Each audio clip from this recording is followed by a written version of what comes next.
So, so thanks for joining me. So today we're doing a webinar on it's called Inside the Therapeutic Hour, which is essentially talking about the experiences of providing counselling, being a counsellor, and what people can expect from attending counselling, really. And it's based on a survey by Dr. Ellen Kelly that did a survey in Doc magazine from the IACP. And what she found, which I thought was quite interesting, was that even though like 79% of people find counselling and psychotherapy beneficial, or that it would be, there was 71% of people didn't really know what it was and what's involved in it. So, I composed a few questions today to kind of just explore, to inform people what engaging with counselling and psychotherapy, what counselling and psychotherapy is like. And what we'll do is go around to each one of us and just have a conversation about exploring that in the context of the following questions. And hopefully we'll, during the course of this, be able to shed light on the profession of counselling and psychotherapy, really, and what we try to accomplish in working with people. So the first question I'd like to pose to all of you here. So we've Claire Hawkes from Dublin, who also works in Shine, like myself, has a lot of experience over a number of decades working in psychotherapy and working in the field of psychotherapy, psychoanalysis, and like myself has worked with more serious forms of mental health challenges where people experience diagnoses like schizophrenia, psychosis, and sometimes the more serious forms of mental health difficulties. We have Corinne Buttimer from My Mind, who works for My Mind and also in private practice, and is here today exploring and talking about the experience of providing counselling and psychotherapy to people and what the therapeutic hour is like as well for people. We also have Pat Lyons with us today as well from Brook Counselling. Brook Counselling also provided a number of various services, and Pat provides counselling and psychotherapy through Brook Counselling and also has an occupational psychology background. So I'd like to welcome you all and your participation in the following questions. So the first question is, and I might put this to you first, Pat, what theories or concepts do you feel have kind of practical uses in the day-to-day life of clients? And just to talk a little bit around concepts and theories that maybe you find beneficial in working therapeutically with people. Thanks, Damien, and good afternoon. I suppose I'll answer that question in the context of COVID, because I think we would all agree that that has shifted a little bit from what our pre-COVID experience might be. People are coming certainly to the practice that we have significantly now around issues of anxiety, around issues of purpose, around issues of meaning in their lives. And to be able to meet them in that space can be challenging, because it's not the typical pattern of long-term counselling that you might be working with, or long-term be working with in other circumstances. So while we have the ongoing pattern of what we would call typical counselling presentations, which might involve relationship issues or trauma issues, in my own case, I'm interested in that, we now have additional challenges which I think are around, day-to-day existence. And looking at it from where we're working at the moment, I would say very much being able to meet clients in that space. So in other words, what is their day-to-day purpose with the challenge of COVID hanging over them is certainly something that we're experiencing walking into our practice almost on a daily basis, because people are finding that there's a degree of boredom. Their workspaces have changed from being in a physical workspace to being in the home environment. They're cocooned to a significant degree with young children, with parents perhaps, and with partners. And even though we love our partners, we don't choose to be with them 24/7. So all of those things they're kind of existential issues, and finding that an approach which involves helping people to find purpose in a time which seems pretty purposeless is, I think, where the current challenge is for a lot of clients. Thanks for that, Pat. And Claire, what do you feel around kind of theories or concepts or issues that around counselling and the structure of counselling, and theories and concepts that you feel have kind of a practical application or consideration? Well, I agree with Pat. I think things have shifted, but I suppose the most frequent presentation actually is anxiety, whether it's with people with a serious mental health issue or with, I suppose, what's referred to as the worried well, So in a sense, I think it can be hugely relieving to know that you're not on your own, that it's not just one person experiencing it. Whilst everyone is very individual, we kind of have shared worries and concerns. So I think it's maybe just reminding the person of that, and that maybe to distinguish between issues, of anxiety that a person would have anyway, but also then the issues of anxiety brought on by the environment. And I suppose the present environment is very challenging.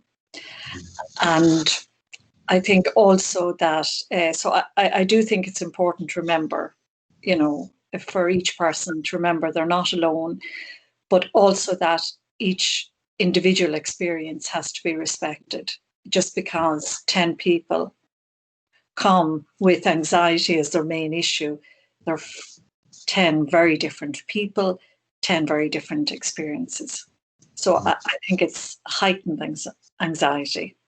And how, Claire, would you interact with that anxiety? And from a therapeutic point of view, how would you kind of, I suppose, engage with the anxiety kind of therapeutically, and how would you respond?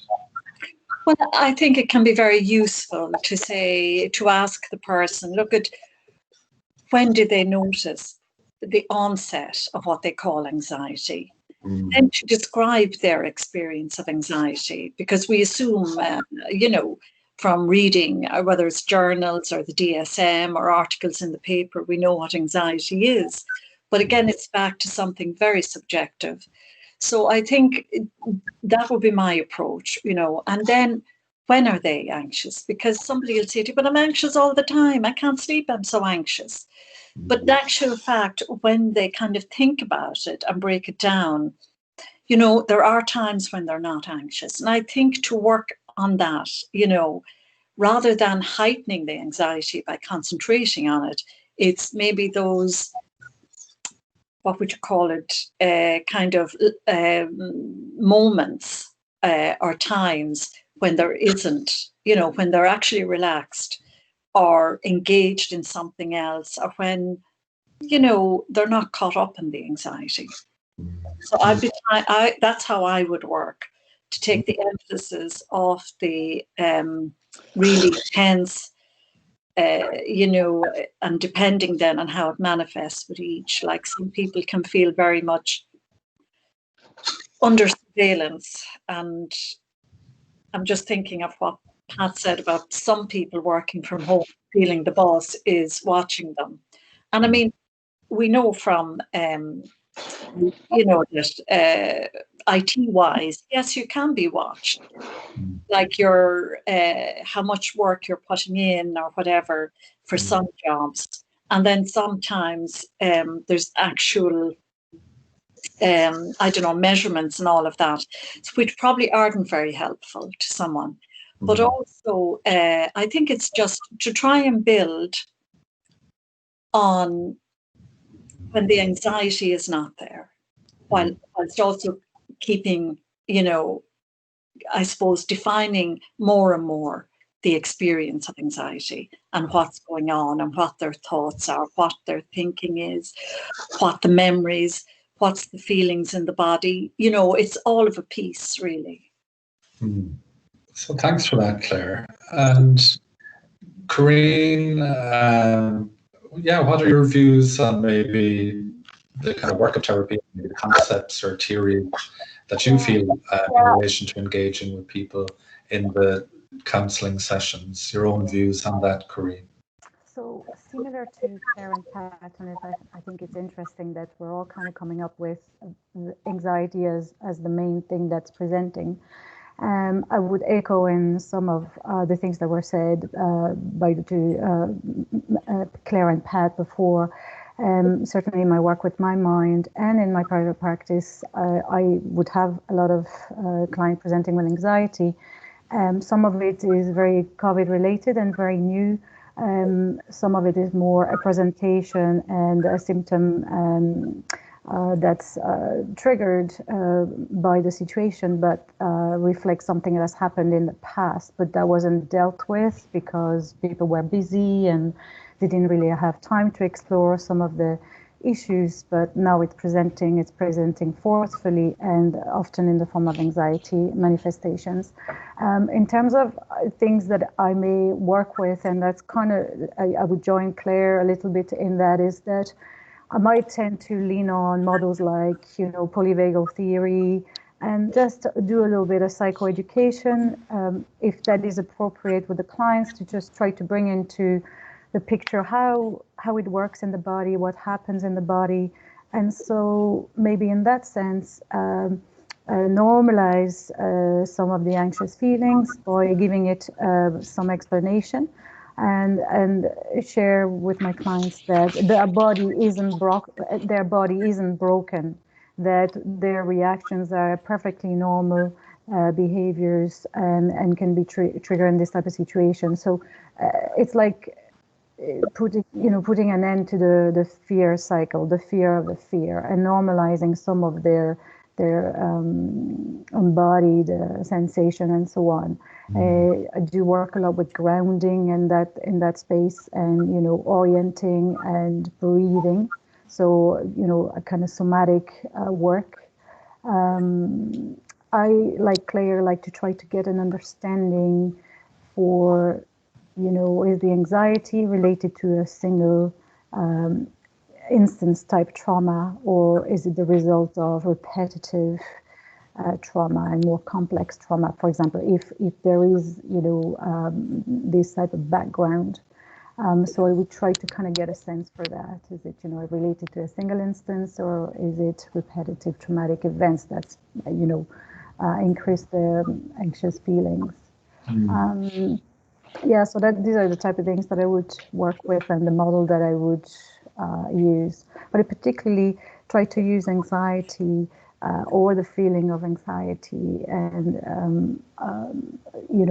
draw out some of the positive out of that, and really putting into the forefront that the body's response is actually often appropriate to keep somebody safe. So in the case of trauma where the person went into freeze, and feel terrible guilt as to why they didn't react and why they didn't try to do something, and just try to sort of take the guilt out of that through the use of polyvagal theory and explaining that kind of mechanism and what happens in the body. So kind of a science-based approach and somatic approach is what I tend to lean to when dealing with anxiety. Yeah, so I think, the sense of when people, and to echo what everyone's saying, the presentation around anxiety and people feeling unsafe. And I think when it comes to, the idea of what happens in a session, that people can come through the door to, our consulting rooms in all sorts of states, emotionally diminished places, with feeling suicidal ideation, feeling, stuck in kind of depressive states, or so people come through the door with a whole range and a plethora of states that, that can be explored in that counselling space. And I think from a structural point of view, as counsellors, we try to create a safe, contained, and build a trusting relationship with someone who comes through the door in all sorts of vulnerable states. Particularly for myself and Claire, we work with Shine kind of work with people who've more serious mental health distress in the forms of schizophrenia and bipolar and various mental ill health, serious mental ill health challenges. But at the heart of that is, I think, for therapists trying to create safety emotionally for people to be able to explore, to be able to access some of their difficult experiences. And I think a lot of how to do that is built on trying to build a trusting relationship. I mean, if you don't feel safe with your therapist or even like your therapist, you're less likely to open up and explore the more complicated aspects of your experiences in your life. And I think when it comes to concepts and theories, I think there's so much overlap, out there with therapists, like particularly like Freud and Carl Jung and Donald Winnicott, where they use various kinds of language to talk about the same ideas, that we go out into the world and we present versions of ourselves out into the world where we want to be able to be perceived as coping or able or functional. But privately, we might have all sorts of nuanced emotional states happening that in private we struggle with and that we have to engage with. And sometimes that can be very isolating and remote emotional places for people that don't necessarily feel comfortable with in talking to loved ones and to spouses or friends or family, because there can be such heightened sensitivity around these struggles that create fear for people to talk about in very direct emotional ways. And I think when it comes to concepts and theories, it's around the idea of expansion, really, the sense that people can come in feeling very reduced, emotionally suicidal, depressed, and feel sometimes very diminished in who they are. So the idea of working with the parts of someone, as all of you were saying, to access well parts or more able parts as part of that picture in responding to the distress that people feel. So thanks for your views on that. Just to move on to the second question, and it's really just trying to describe, like what we've been doing already, what counselling is to people who may not have a sense of what it's like to walk into the room and sit down with a counsellor and what to expect. So Pat, just to draw on your experience of how to let people know what it's like to walk in to sit down with Pat in a counselling room experience and what that's like. Well, I suppose there's many definitions and I don't want to get stuck in that space, but I suppose more than anything else, the counselling process is around finding a space in which, or creating, to pick up on the safety aspect that you touched upon, creating a space in which a client can find some hope towards being able to work and live and function in a more effective fashion. So people come to counselling because there's a breach in their way of working, or they're in some way, to use common language, damaged, broken, whatever language we choose to put around. So they're seeking to fix at some level. Now, we wouldn't necessarily attempt that, of course, and we can't do that. It's not within our gift. But if we can create a space in which they can find some sense of hope or purpose in being able to live what Carl Rogers called more fully functioning lives, then I think we're achieving something. It's also about, I think, the process. I like to think it's about a process of truth telling and getting clients to face up to the fact that sometimes they're avoiding the truths of their own lives, and to face up to the fact that they have the capacity to make choices, some of which can be very painful, some of which are avoided. Mm. But if we can create that space of honesty and trust, where the relationship between the counsellor and the client is such that they're not fearful of the possibilities that lie in front of them. They may be fearful of having to make the choices, but if they can recognise the possibilities, then I think we've done our job. I mean, it goes back to what, again, Rogers and Yalom would say, it's the relationship that creates the change, or it's the relationship that heals. So it's about that, creating hope and allowing truth and choice to come forward. I think that's an important part of what we do there. Mm. Mm. Thanks, Pat.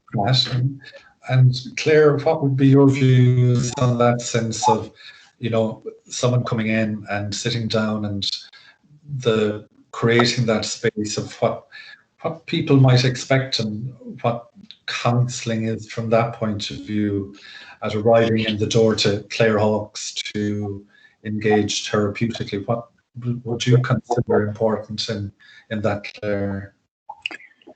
Well, again, I mean, I think Pat has said it very well. Really, it is an invitation to speak freely, say whatever is on his or her mind, and try, I suppose, even in a first meeting, to put a framework on what the presenting issues are. And it is very much around the relationship. It is the transference, as Freud said all those years ago. And it's the transference that allows something to unfold in the client. And that we are there. Actually, it's not our place to fix anyone. And we should be very much engaged in our own therapy to repair ourselves. But it's to, I think, allow the person to articulate their issues. Yes, something that used to work doesn't work anymore. It doesn't work the same way. There isn't the same satisfaction. When Freud defined a symptom, he said a symptom really was a satisfaction. So something isn't satisfying in the same way. Something has changed in the way of the subject or the client. And it's to allow that to unfold. And really, it's that certainly in psychoanalysis, knowledge is on the side of the client. Knowledge is attributed to the client as to what is their solution for their issues. And the work really is to draw that out and see what emerges. And certainly for the therapist not to get involved in what's good, what the therapist thinks is good for the client, or what society thinks is good, or anything like that. It is possibly, as Pat says, about truth, but it's a subjective truth. And, it's a very nuanced, I suppose. There's a whole question of knowledge and truth, which is for another time.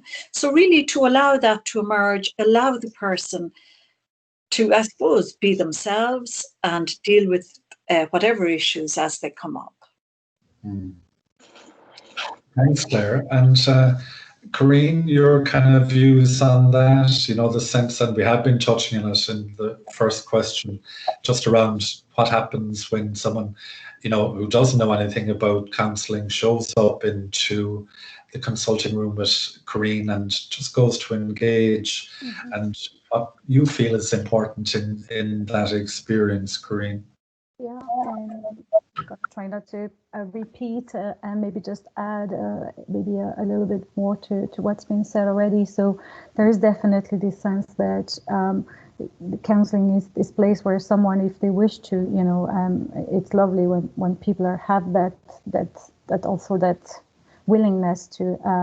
It's not always the way people come to therapy, but certainly I think that adds to it, where people can come and if they wish to, can safely and kind of this confidential space share their thoughts, maybe express their emotions that are linked to difficult experience from past or present, that is currently getting in the way of them leading a fulfilled life. So it is that safe container you talked about earlier, non-judgmental space. I think that both Pat and Claire were referring to, when someone can be heard, can be seen by another being, by another human, without an emotional or physical retribution. So it's kind of that safe place where someone might just about be allowed to be themselves and without judgment. The only thing that I would add is it's that third person in the room. There's the client, there's the therapist, and there's the relationship, and it really is about that. It's like together but separate. There's that sense that we can be together in the relationship, but we're both separate entities. And also the big piece for me is what can be expected is that it is a collaborative space, that the client will be supported and assisted in his self-agency in dealing with whatever is presenting for them in their life. So I think that's really key. Yeah, I agree with what everyone is saying. It's creating that space the minute someone walks through the door to it's an invitation to speak, and the emphasis is on mental health and talking about people's experiences of their own mental health and trying to create that flexible space to try and comprehend what's being struggled with. And because I think sometimes there can be an overemphasis on certain things, like depression or anxiety.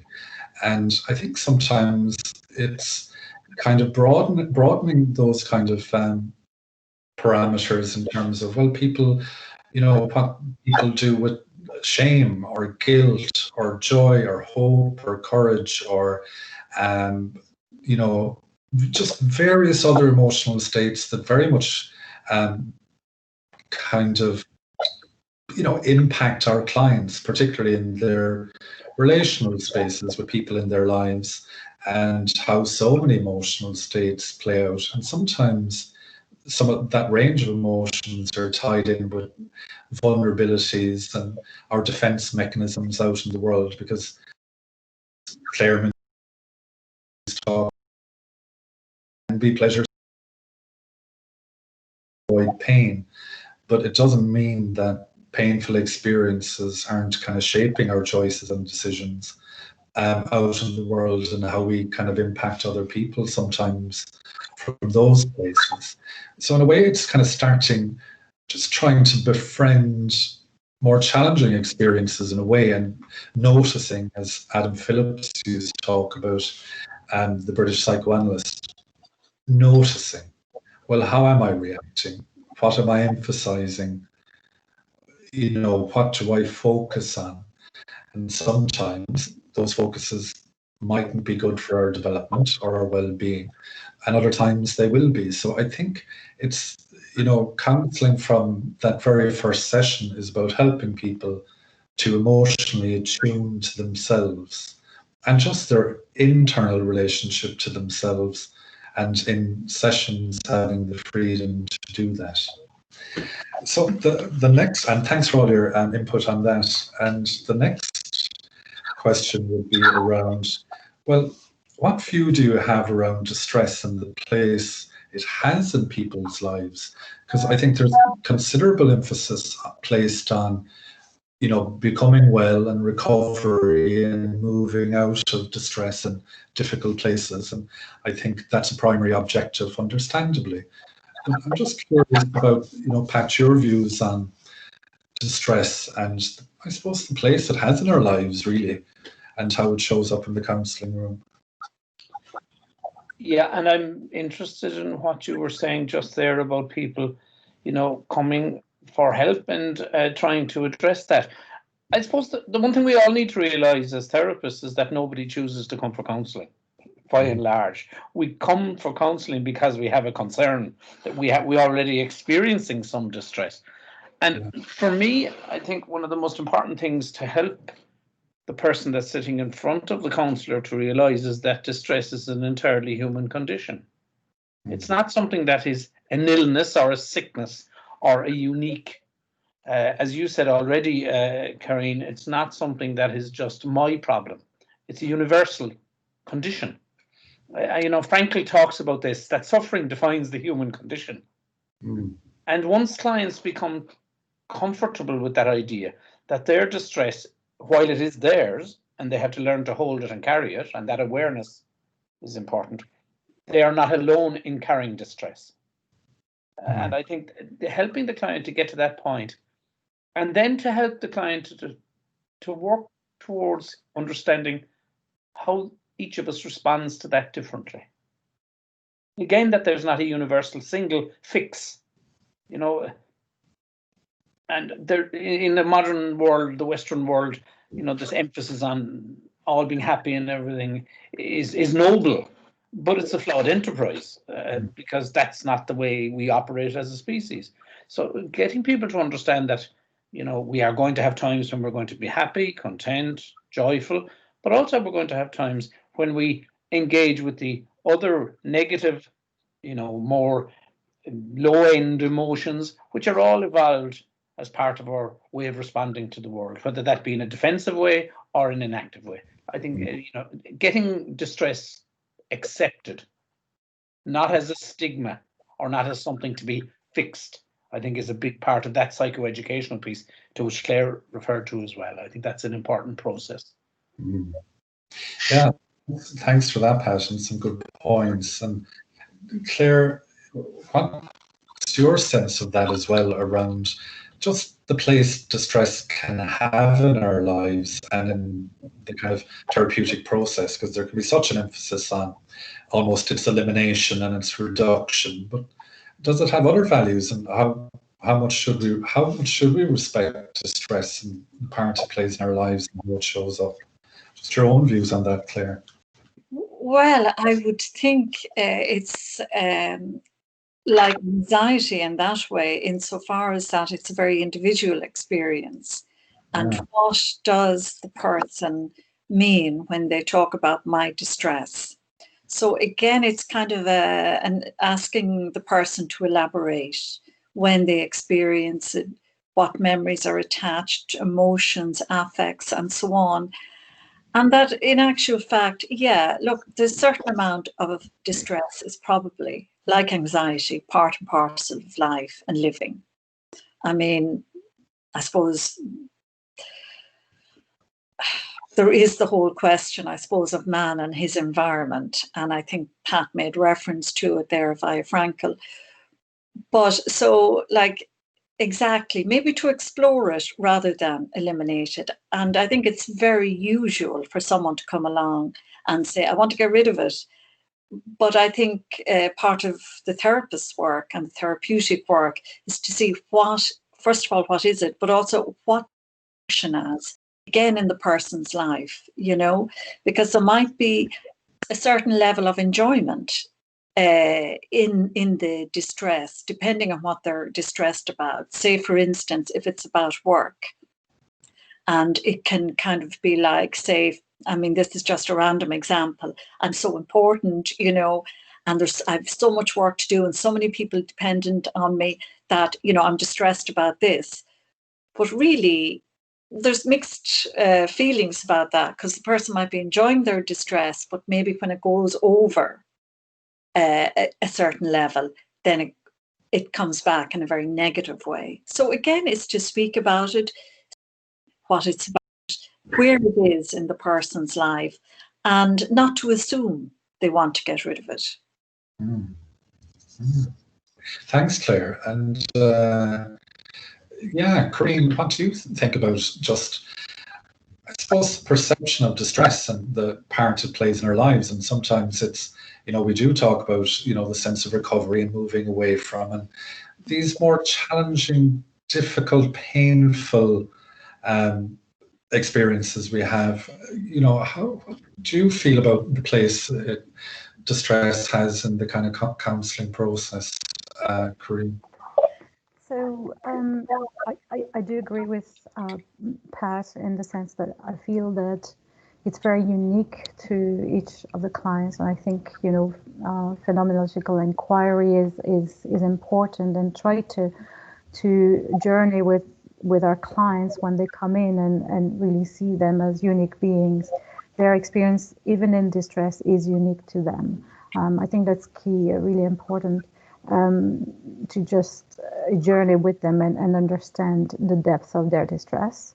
There is possibly a spectrum, for any given event, people might respond differently to the loss of someone or etc., etc. So I think there's a uniqueness and a way to look at distress. I think also society tends to try to remove pain at all costs. You have a headache, take a pill.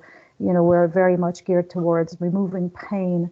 And, there's a little bit like almost toxic positivity that goes on these days where, let's be happy, think happy, you'll be happy.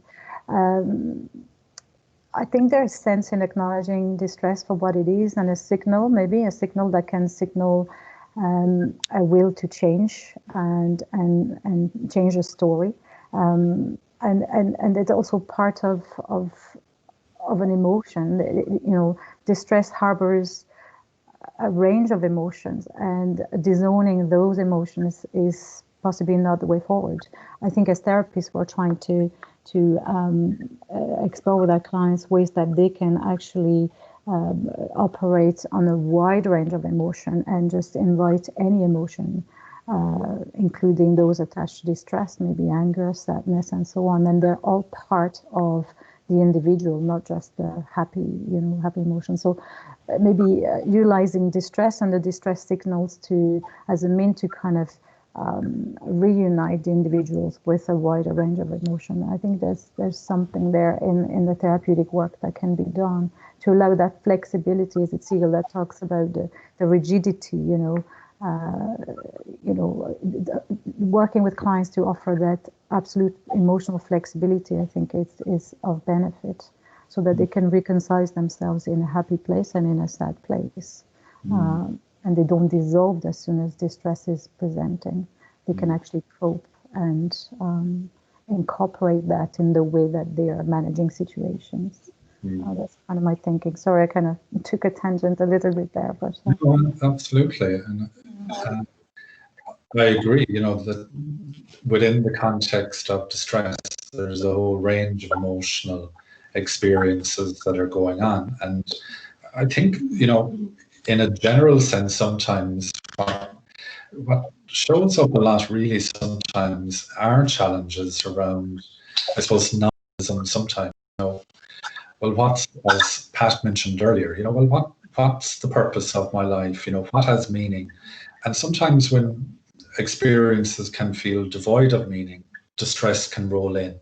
Depression, anxiety, aimlessness, hopelessness. So I think there's something about, that sense of people's need for anchoring and, having a compass of direction to move towards. Because the other thing that kind of shows up a lot in, I think, therapy is one, particularly around trauma, is a lot of self-condemnation, a lot of self-criticism, a lot of self-punishment around or controlling attitudes to more traumatized, vulnerable parts of themselves. And I think it's such a pervasive part of therapy, how much control people want to have over themselves. And even though other emotional states can come to the surface, like anxiety, stress, our emotional states aren't as controllable as we'd like them to be. And I know it reminds me of Louis Cozzolini and his book Why Therapy Works, and he talks about, our brains are evolutionary faulty. So we're going to have misfires, we're going to have limbic parts of our brains that aren't fully under control, that are traumatized and deeply impacting of us emotionally. But rationally, we don't have as much control over our emotional states as we'd like. And I see it in the therapy room a lot with people is, what happens then? People become more self-condemning, more critical of themselves. I should, and I ought to, and I have to get control of this, because there's still, I think, the stigma in society around perceptions of weakness or vulnerability. That's very societal issue as well, not just the individual. Like, I think, Pat, you were mentioning that as well, the context. We all share these kinds of experiences. And the fronts that people put on going out into the world sometimes lead to exhaustion and deteriorated states emotionally, where people just come to therapy like a lay-by on motorway, stepping out of life going, this is exhausting, putting that front onto the world of being able to cope and manage all the time, when internally I don't feel that, and there's a bigger range of experiences. So thanks for all your views on that question.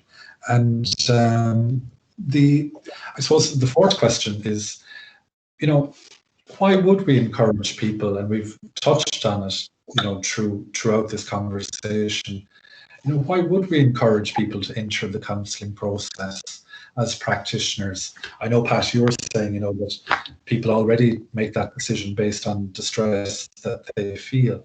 But if you were to be encouraging people to engage with counselling, what would be your views on that, Pat? Why would you encourage people to pursue that or engage with counsellors and therapists? I suppose it's a complex answer, Damien, but on the one level, people have been slow to engage with the process of counselling because of the stigma attached to it. And while that is drifting down to some degree, I think that still has some cultural aspects associated with it. There are communities within our world in which talking therapy is still stigmatized. It's often described as a sign of weakness. And you touched upon that in what you just said. And I suppose to say to somebody that asking for help isn't a sign of weakness, it's actually a refusal to give up. And I think that's very important. The second part I would be saying is to take it on a more practical point of view, that there's, while not wanting to be kind of alarmist, there's almost an epidemic of consumption of prescribed drugs in our society, and certainly again in certain sections of society, to say nothing of the whole area of narcotics. So, from a public health point of view, and public health is to the fore at the moment in the kind of times we're living in, if we could get people to engage with other forms of therapeutic interventions, not just necessarily a medicalized intervention. And I'm not anti-medication, but the degree to which people are using medication as a sticking plaster rather than really addressing the underlying issues. And I have sympathy for GPs and the medical profession because they're overwhelmed. But if people could be encouraged to seek the alternatives, and the alternatives are not cheap, that's an important point. Therapy for many people is just beyond their financial capacity. But if we can find a way of getting the public funding to encourage more people there, then I think there is a public health argument, aside altogether from the argument asking for help being a sign of redemption. Then I think those two are powerful arguments. Thanks for that, Pat. And Claire, your views on that as well, why would we encourage people to engage in that process? And I think in the context of COVID, as you were mentioning, Pat, as well, I think there may be an increased demand around people's resilience and, their ability to cope with this ongoing challenge to their lives in a very real way. But why, Claire, your own views on why you'd encourage people to kind of engage in a counselling process? I don't know if I would encourage Damien. Yeah. I think if there's an inherent demand that can then be, drawn out and elaborated on, then I think there are possibilities. Because often, we have the experience in our work with Shine in the clinic of psychosis of very well-meaning relatives wanting their adult son or daughter to come to counselling, wanting to make an appointment for them. And of course, we don't do that because we don't treat people as objects. But if somebody comes with a genuine request to speak, I think it's very different. And I think a lot can be kind of found out in that first meeting, that first session, to see where, is the person coming from? Where is their request coming from? Is it their own desire to come and speak to you? Or did mom or dad say this would be a very good idea? Or did a husband say it to a wife, or vice versa? And almost from that moment, you can know whether something is possible or not. Now, sometimes, but it will be rarer, if somebody comes at the behest of a loved one, it can still work out, but there's less likelihood of it doing so.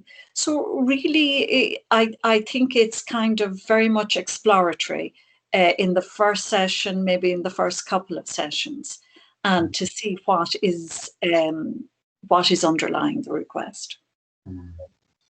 Yeah, thanks for that, Claire. I think that's an important point. It really is ultimately about someone's own motivation to come through the door and their own desire to engage with their issues and what's going on for them.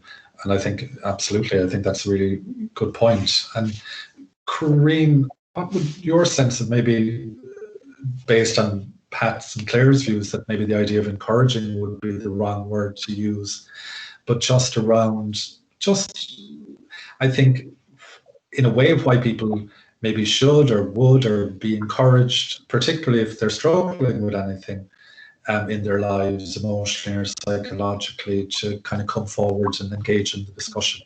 Would there be kind of views on that, Corinne, where you find encouraging people to respond to what's going on for them in that way? Yeah, I think I would be in support of encouraging people, in particular if they find themselves in social circumstances where help is not readily available, and maybe it doesn't fit their social construct, their ethnic, the ethnicity element sometimes doesn't, encourage individuals to seek and enter into therapeutic help.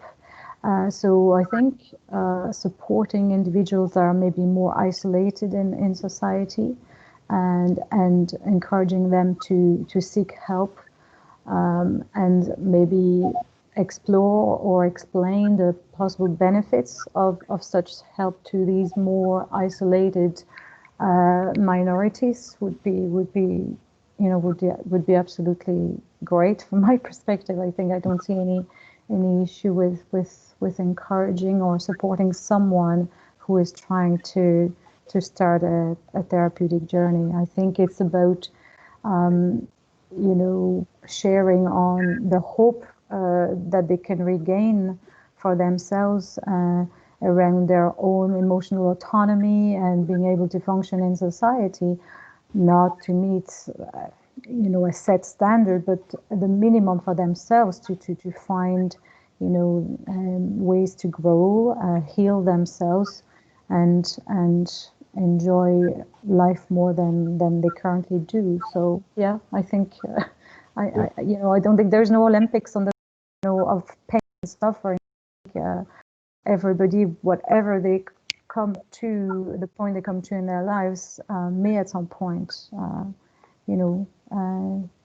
benefit from help, and that help can be found, I think, in a therapeutic relationship, definitely. Yeah. Thanks for that, Corinne.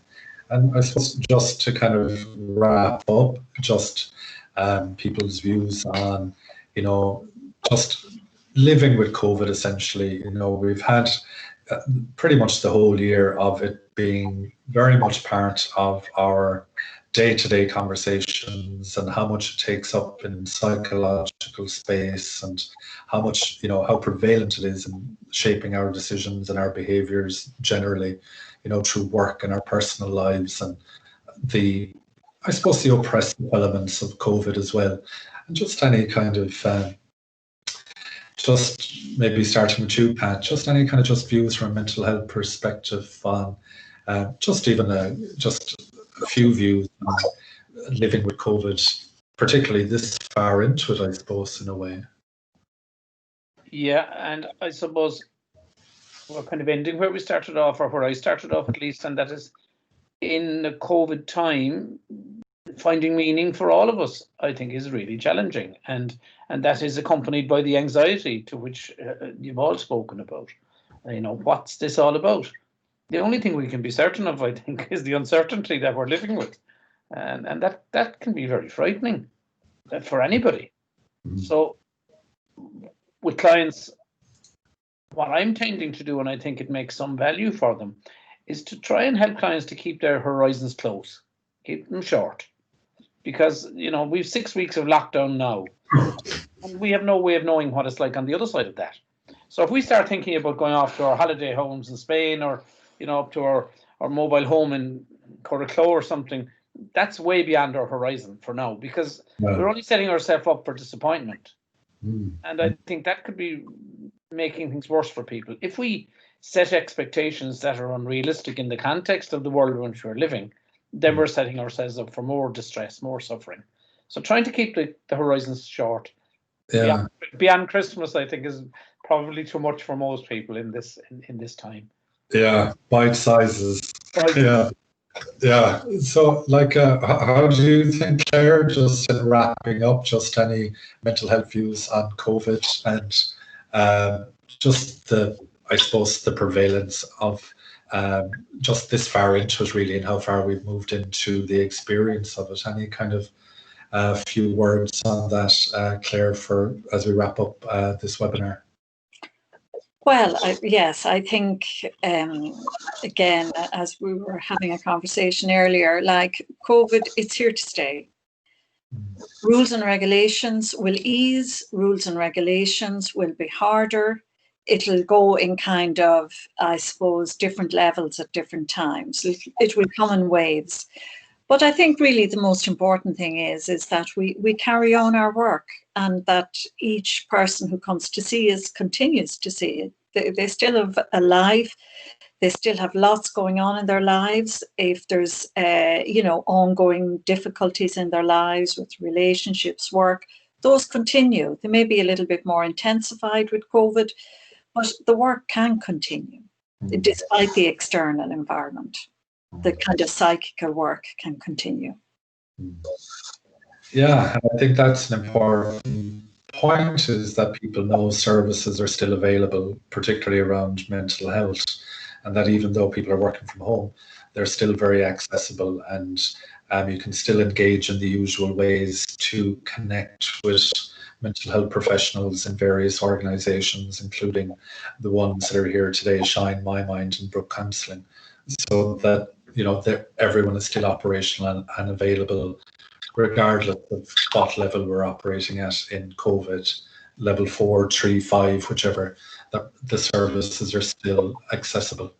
And Corinne, any final kind of thoughts? I suppose. Yeah, similar to Claire, Pat, and yourself, Damien. I think, I suppose, managing uncertainty by staying in the present. We can't go too far in the future.